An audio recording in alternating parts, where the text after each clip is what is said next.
तो मैं हूँ योगनाथ सर, आप सभी का यूट्यूब चैनल एरोम अकेडमी में हार्दिक स्वागत करता हूँ। दोस्तों, आज हम एक नए विषय के साथ इस वीडियो को आपके लिए ले आए हैं। वीडियो का विषय क्या है हम बाद में चर्चा करेंगे।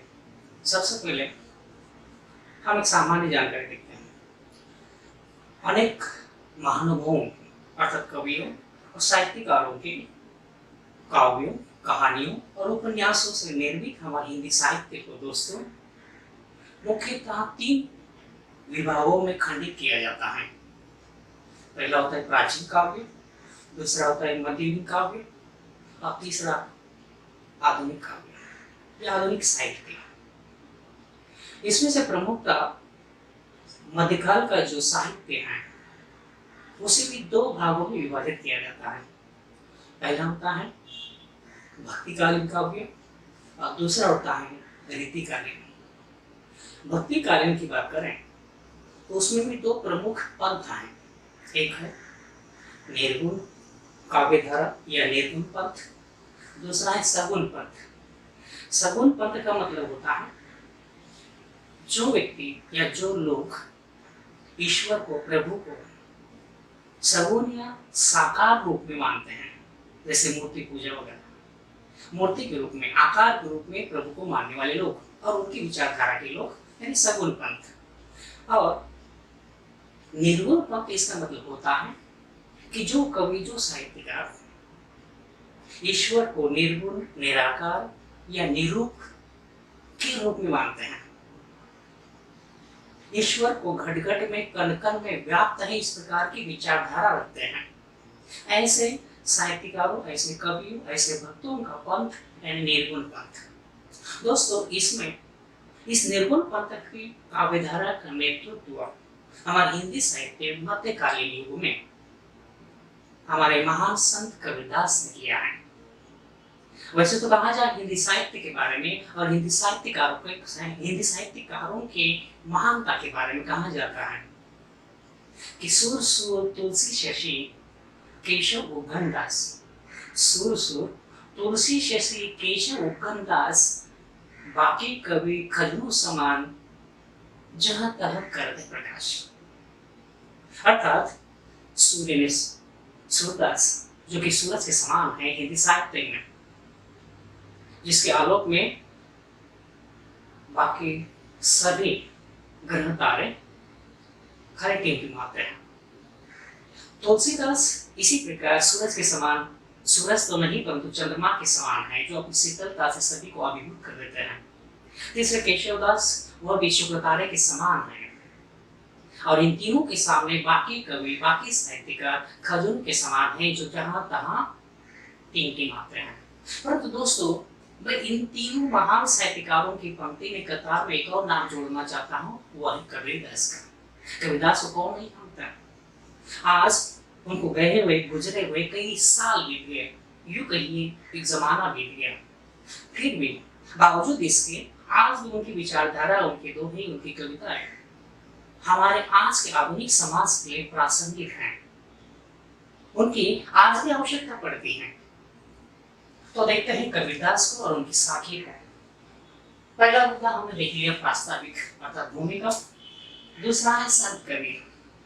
संत कबीर का जन्म दोस्तों माना जाता है 1398 में काशी में हुआ था।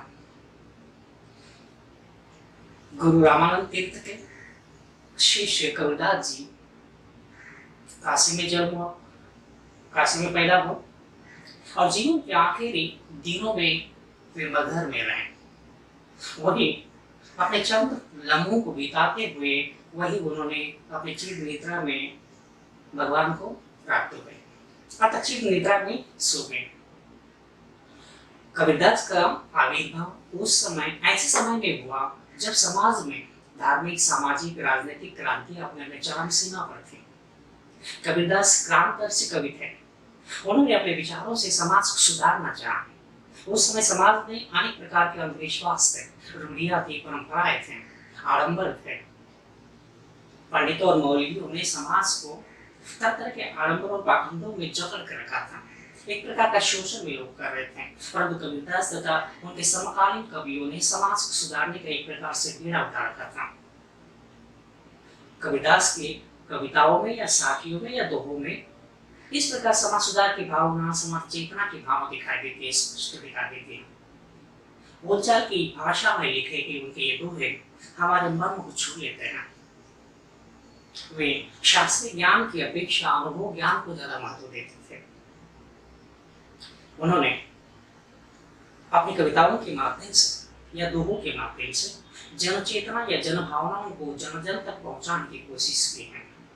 तो इस प्रकार दोस्तों, संत कबीरदास का संक्षेप में परिचय हमने यहाँ देखा। अब देखते हैं पाठ प्रवेश। अगला मुद्दा है हमारा दोस्तों, आज का हमारा पाठ है या कविता है साखी। तो इस साखी के संदर्भ में कवि के अर्थात कबीरदास के विचार क्या है, खास तौर पर इन साखियों के माध्यम से जो हमारी कविता के सामने कविता के रूप में प्रस्तुत है। दोस्तों, साखी का मतलब साक्षी से होता है, अर्थात साक्षी ये साखी का ही तद्भव रूप है। और साक्षी यह शब्द साक्षी से बना है। साक्ष्य यानी प्रत्यक्ष ज्ञान। और संत समुदाय में या संत संप्रदाय में प्रत्यक्ष ज्ञान को या अनुभव को ही महत्व दिया जाता है। और कबीरदास जी ने तो जगह जगह घूमकर भ्रमण कर प्रत्यक्ष ज्ञान प्राप्त किया था, अनुभव प्राप्त किया था। उन्हीं अनुभवों के आधार पर उन्होंने अपने दोहों के रूप में अपनी वाणी दी है, अपने शब्द रचना को प्रस्तुत किया है। तो दोस्तों, इस तरह कबीरदास ने साखी के माध्यम से अपने समाज सुधार की भावना एवं नैतिक मूल्यों का उद्घाटन हमारे सामने करके दिया है। ठीक है दोस्तों, तो साखी के बारे में एक और बात कहना जरूरी है। साखी मूलतः एक दोहा छंद है जो या जिसके लक्षण 13-11 के विश्राम से 24 मात्रा। उन्हें भाषा के डिक्टेटर हमारे हिंदी साहित्य के महान साहित्यकार डॉक्टर हजारी प्रसाद द्विवेदी ने कहा है। अब उन्हें भाषा के डिक्टेटर क्यों कहा है, इसका भी एक कारण है। क्योंकि कबीरदास जो जगह जगह घूमकर भ्रमण कर प्रत्यक्ष ज्ञान पाया करते थे और उन्हीं प्रत्यक्ष ज्ञान या अनुभवों के आधार पर दोहों की रचना करते थे। उनमें प्रमुख था ब्रज, अवधी, राजस्थानी, पंजाबी, भोजपुरी इत्यादि भाषाओं के शब्दों का कूट या सौंदर्य उनकी भाषाओं में स्पष्ट रूप से झलकता है। इसी कारण उनकी भाषा को पंचमेल खिचड़ी कहा जाता है या सदुपरी कहा जाता है। इन्हीं भाषाओं के सौंदर्य की वजह से हजारी प्रसाद द्विवेदी ने उन्हें भाषा के डिक्टेटर कहा है। वे जैसा चाहते थे वैसे अपनी भाषा को मोड़ लेते थे, प्रसंग के अनुसार, भावार्थ के अनुसार अपनी भाषा को उस प्रकार तदनुरूप मोड़ देने का कार्य कबीरदास जी करते थे। कबीरदास जी ने अपने दोहों के माध्यम से समाज को नैतिक मूल्य प्रदान किए हैं। तो साक्षी के रूप में इस बात की गवाह है कि गुरु शिष्य को या अपने चेले को जीवन के प्रत्यक्ष या वास्तविक ज्ञान को देने का कार्य करता है। तो साक्षी इस बात का सबूत है, गवाह है कि गुरु अपने शिष्य को जीवन का वास्तविक ज्ञान देने का कार्य इन साखियों के माध्यम से करता है। ये ज्ञान जितना प्रभावपूर्ण होता है उतना ही याद रहने योग्य होता है। इस प्रकार दोस्तों, हमने यहाँ पाठ परिचय पाया। इस दोहों के माध्यम से कबीरदास जी ने खास तौर पर ऐसे जीवन मूल्यों का उद्घाटन किया है जो आज भी जरूरी है। जैसे कि आज भी एक तरफ जहाँ वैज्ञानिकों ने तरह तरह के वैज्ञानिक आविष्कार किए हैं जिससे हमारा जीवन सरल हो गया, सुलभ हो गया है, सुविधाओं से जन्म हो गया है, सुविधाजनित हो गया है। परंतु वही दूसरी ओर आज भी हमारे ग्रामीण समाज में ऐसी कई अंधश्रद्धाएं हैं, परंपराएं हैं, रूढ़ियां हैं, जिसकी वजह से लोग इन पंडितों मौलवियों के जबर में आ जाते हैं और उनका शोषण किया जाता है उन्हीं के द्वारा। परिणाम स्वरूप आज भी हमारा समाज पिछड़ा हुआ है। उन्हें इन सभी परिस्थितियों से निकलने के लिए कबीरदास जी के दोहे बहुत ही कारगर साबित होते हैं। आज भी हम एक दूसरे के काम खींचने, तिरस्कार करने, दूसरों का द्वेष करने से बाज नहीं आते तो कबीरदास जी ने ऐसी समस्याओं से निपटने के लिए क्या करना चाहिए, इन दोहों के माध्यम से बताया है। आज भी हमारा समाज मूर्ति पूजा, मंदिर मस्जिद में जाकर प्रार्थना करना या तरह तरह के आडंबरों में लिप्त रहने में ज्यादा मशगूल है। ऐसी परिस्थिति में हमें क्या करना चाहिए कि इस पर विश्वास करना चाहिए, ईश्वर कौन है, ऐसी कई बातों का ऊहा को इन दोहों के माध्यम से कबीरदास जी ने किया है। तो ठीक है दोस्तों, तो यहाँ हमने 3 मुद्दों को देख लिया। अब देखते हैं साथी या कविता, जो हमारा आज का मुख्य विषय है। दोस्तों, किस शायर ने कहा है कि हे मालिक, जब मैंने आईना साफ किया तो मैं नजर आया। हे मालिक, जब मैंने आईना साफ किया तो मैं नजर आया, और जब मैंने मैं को साफ किया तो तू नजर आया। अर्थात मैंने अपने अंतर्गत, अपने हृदय के भीतर मैं को, अहम को जब तक नहीं निकाला था तब तक तुम्हारे दर्शन नहीं हुए, लेकिन जैसे काम भाव को, गर्व को, घमंड को मैंने निकाल कर फेंक दिया, तभी आपके दर्शन हो गए। तो इसी दोहे के साथ, शायरी के साथ कह सकते हैं हम इस कविता की शुरुआत करते हैं। इसके साथ बिल्कुल घनिष्ठ संबंध है। यहाँ करीबन 8 दोहे कबीरदास जी के हैं। इनका विश्लेषण तथा भावार्थ हम देखते हैं। सर्वप्रथम हम कोशिश करेंगे इन दोहों को गाने की। कबीरदास जी की भाषा की एक ये भी विशेषता है कि उनके दोहे या उनकी भाषा में गहरता है, लयात्मकता है। उनकी भाषा के सौंदर्य को कई प्रकार के प्रतीकों तथा अलंकारों को सुसज्जित किया गया है। कस्तूरी कुंडली बसे मृग ढूंढे बनमाही, कस्तूरी कुंडली बसे मृग ढूंढे बनमाही, ऐसे घटी घटी राम है दुनिया देखे नाही रे कबीरा, दुनिया देखे नाही। जब मैं था तब हरे नहीं, अब हरी है मैं नहीं। जब मैं था तब हरी नहीं, अब हरी है मैं नहीं।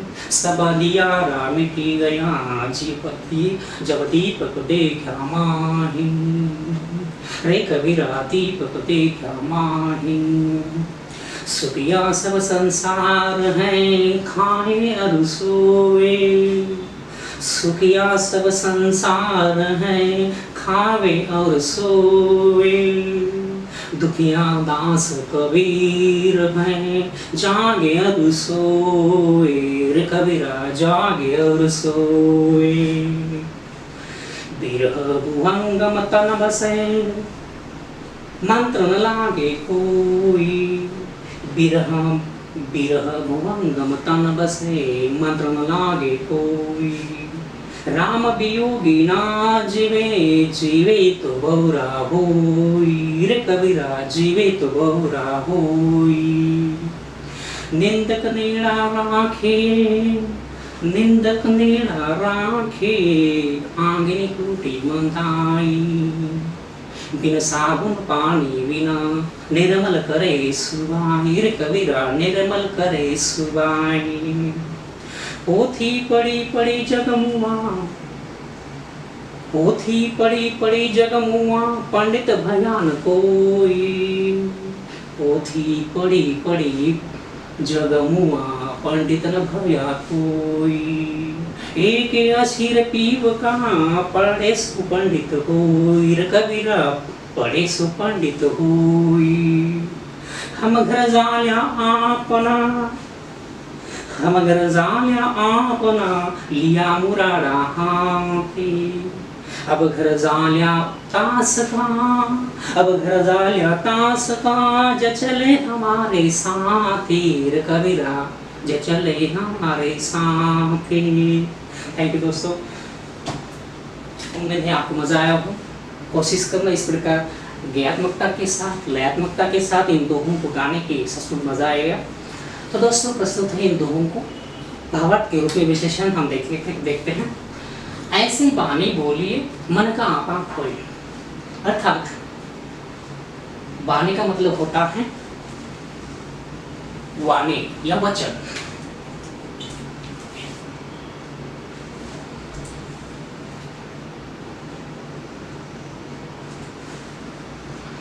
मन का आपा खोए, आपा का मतलब होता है अहम या घमंड।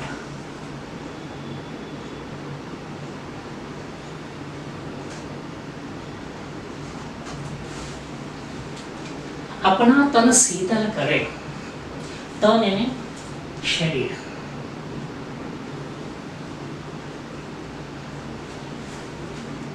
और शीतल यानी ठंडा।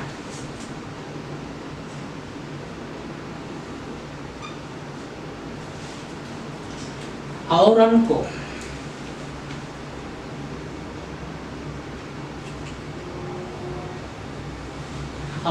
का मतलब होता है दूसरों को।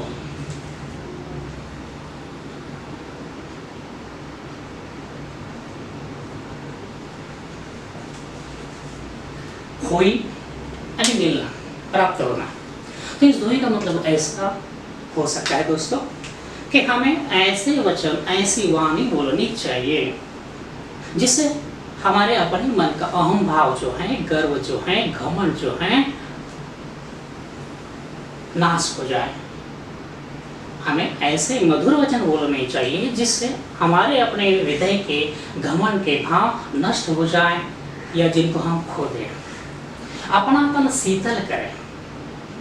ऐसे मधुर वचन बोलने से या मीठे वचन बोलने से न केवल औरों को सुख मिलता है, बल्कि साथ ही साथ हमारे अहम भाव का नाश होने से हमारा तन रूपी मन भी शांत हो जाता है, चित्त को शांति प्राप्त होती है, औरों को सुख हुई, तथा साथ ही साथ सामने वाला या सुनने वाला व्यक्ति भी सुख का अनुभव करता है। तो इस प्रकार इस दोहे का मतलब रहा। दोस्तों एक बार फिर से देखते हैं। ऐसे वाणी बोलिए, ऐसे मधुर वचन बोलिए, मन का आपा खोए, जिससे अपने मन का आम भाव हम खो दें या उसका नाश कर दें, अपने आप उनको नष्ट कर दें। किससे? मधुर वचन बोलने से। अपना तन शीतल करें। इस प्रकार मधुर वचन बोलने से अपने हृदय का आम भाव जब समाप्त हो जाता है तो हमारे तन रूपी चित्त को शांति प्राप्त होती है। दोस्तों आप भी इसका वास्तविक अनुभव कर सकते हैं। आप भी कभी अपने दोस्तों को जहाँ चिढ़ाया करते हो उसे या उसके साथ मधुर वचन बोलिए, आपको सचमुच इस प्रकार का अनुभव हो जाएगा कि आपका चित्त एक प्रकार का सुख का, शांति का अनुभव करेगा। अपना तन शीतल करे और को सुख होए। ऐसे मधुर या मीठे वचन बोलने से सामने वाला व्यक्ति सुख का अनुभव करता ही है, साथ ही साथ हमारा तन रूपी चित्त भी शांति महसूस करता है। ठीक है दोस्तों। दूसरा वहाँ है इस प्रकार, कस्तूरी कुंडली बसे। कस्तूरी कुंडली बसे। कस्तूरी का मतलब होता है एक सुगंधित द्रव्य। कुंडली यानी नाभि।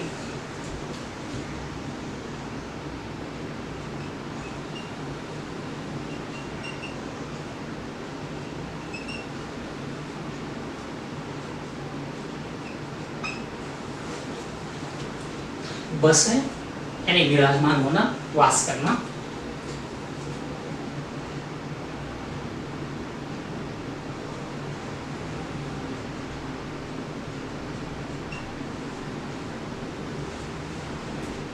मृग। मृग का मतलब होता है हिरण।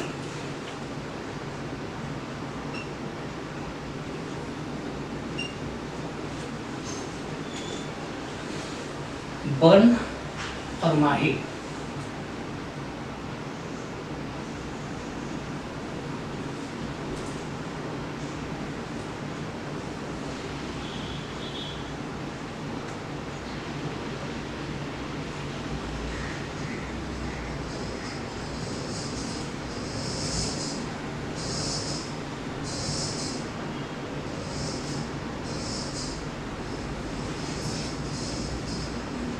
वन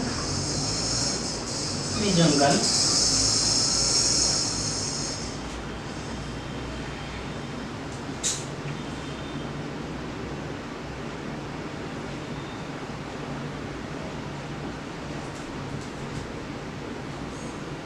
माही यानी में या के भीतर के अंदर। ऐसे ही घटी घटी राम है। घटी घटी का मतलब होता है दोस्तों कण कण में, सब जगह।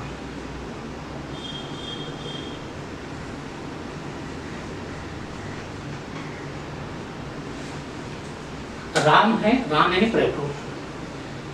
अब हरि है मैं नाही, सॉरी दुनिया देखे नहीं, दुनिया ने जग संसार।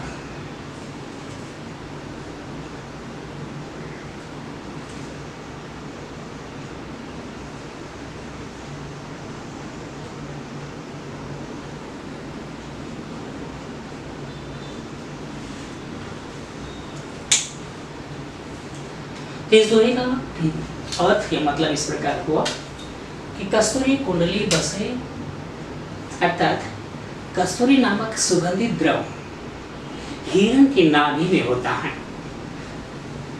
कस्तूरी कुंडली में बसता है अर्थात हिरण की नाभि में विराजमान होता है, परंतु अज्ञानतावश हिरण मृग ढूंढे बनमा है। अज्ञानता के कारण हिरण को जब ये पता नहीं होता कि वह सुगंधित द्रव जिसकी खुशबू में वह वन वन भटक रहा है वह असल में उसकी ही नाभि में है। अर्थात इस दोहे के माध्यम से कबीरदास ने हमें ये बताने की कोशिश की है कि बाह्याडंबरों में फंसकर या उलझकर हमें अपना समय नष्ट नहीं करना चाहिए। सर्वशक्तिमान ईश्वर की प्राप्ति के लिए उसे कण कण में अपने शरीर, हर शरीर में ढूंढने की कोशिश करनी चाहिए। वो हमारे हृदय में हमें मिल सकता है, बस ज्ञान के सत्य की खोज में आपको लगना चाहिए। कस्तूरी कुंडली बसे मृग ढूंढे बनमाए। जिस कस्तूरी की खोज में जो हिरण वनवन ढूंढता है, अज्ञानता के कारण वह असल में उसकी ही नाभि में विद्यमान होता है। ऐसे ही घटी घटी राम है दुनिया देखे नाय। इसी प्रकार हर घट घट में, हर शरीर में, हर जीवात्मा में ईश्वर का वास होता है, परंतु इंसान इस बात से अनभिन्न होता है, अनजान होता है, और इसी अज्ञानता के कारण, अनजानता के कारण वह कभी मंदिर में कभी मस्जिद में उसे ढूंढता है, प्रार्थना स्थलों में जाकर उसको पाने की कोशिश करता है। इसी बात कबीरदास ने एक और दोहे में बहुत ही सुंदर तरीके से बताया है। वे कहते हैं, ना मैं मंदिर, ना मैं मस्जिद, ना मैं काबे कैलाश में, मैं तो हूँ तेरे पास में। हे सज्जनों, हे साधु जनों, मैं किसी मंदिर में, किसी मस्जिद में, ना किसी गिरजाघर या किसी चर्च में हूँ, मैं तो तुम्हारे हृदय में हूँ। तुम बस अपने अंतरात्मा की आंखें खोल कर मुझे देखने की कोशिश करो। बस यही बात इस दोहे के माध्यम से कबीरदास जी ने यही बताने की कोशिश की है। अब देखते हैं तीसरा दोहा। जब मैं था तब हरि नहीं, अब हरि है मैं नहीं। या हरि का मतलब है ईश्वर, प्रभु।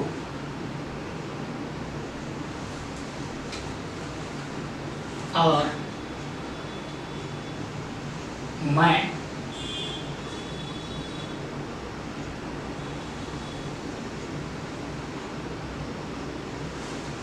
यानी घमंड, अहम की भावना, या मैं यानी अहम से लेना है हमें दोस्तों, अहम या घमंड।